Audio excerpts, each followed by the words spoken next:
These three words perfectly describe Hulu's hit drama, Harlots. I'm talking sexy, brave, bold. We're catching up with the show's star, Jessica Brown Findlay. Great to have you here this morning. Thank you for having me. Okay, did I get that right, Jessica? Sexy, brave, bold. Is that how you would describe Harlots? Yeah, I'd say there were three pretty good words to describe the show. Okay.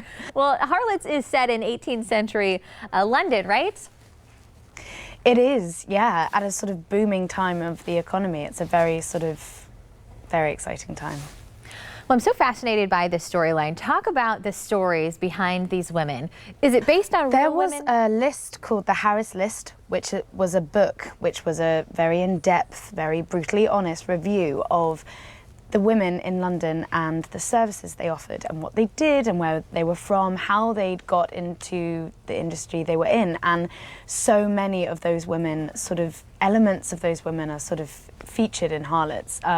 So my character, for instance, I think is based on quite a few different women, and sort of, you know, to group together a very complex character that Charlotte Wells is.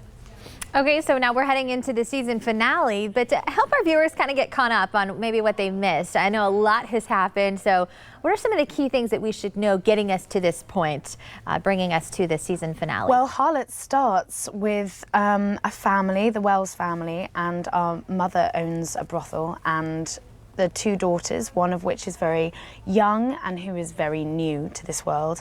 And the other, Charlotte Wells, she lives in this great big house owned by this guy, and she's doing very well, and she just is for only him. But she's very stubborn and refuses to sign a contract, which will basically make her safe for the rest of her life.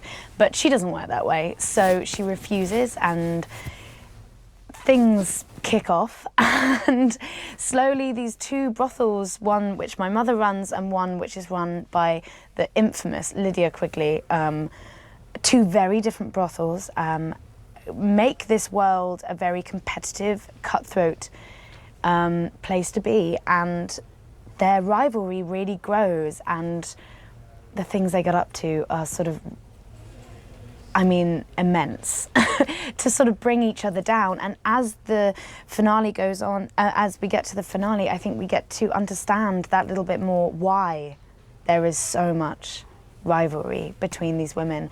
But also as a story, there is so much camaraderie between so many of these women, which is really wonderful. The women who are in each other's houses and their relationships with family and with friendship is so loyal and strong, and it's a really exciting thing to see that rather than just being pitched against each other. Yeah, well, I know it's been so popular with viewers, and I know so many people are looking forward to the season finale. And you're best known for your role as Lady Sybil Crawley in Downton Abbey. So what made you want to take on this role, and how different is it from what you're used to doing? Well, playing a character like Sybil is incredible, and it's very, very well known.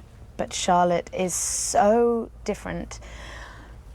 She's an incredibly flawed, frustrating, intelligent, witty, absolute sort of fiery rock star in a way. And she has a real sense of pushing the self-destruct button in her life. And I found that energy and that sort of tightrope walk between safety and absolute downfall really exciting, and very liberating to play. And I could relate to Charlotte so much.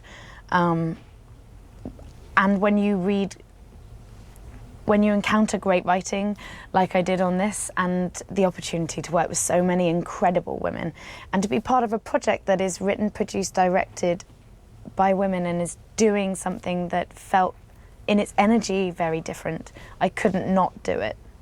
Well, I'm so enthralled. I mean, even the way that you speak about it, to hear you just kind of explain the storyline and talk about the character really draws you in. So you can certainly see your passion in the role, and we don't want to miss a second of it. So what do we need to know about the season finale? When should we tune in?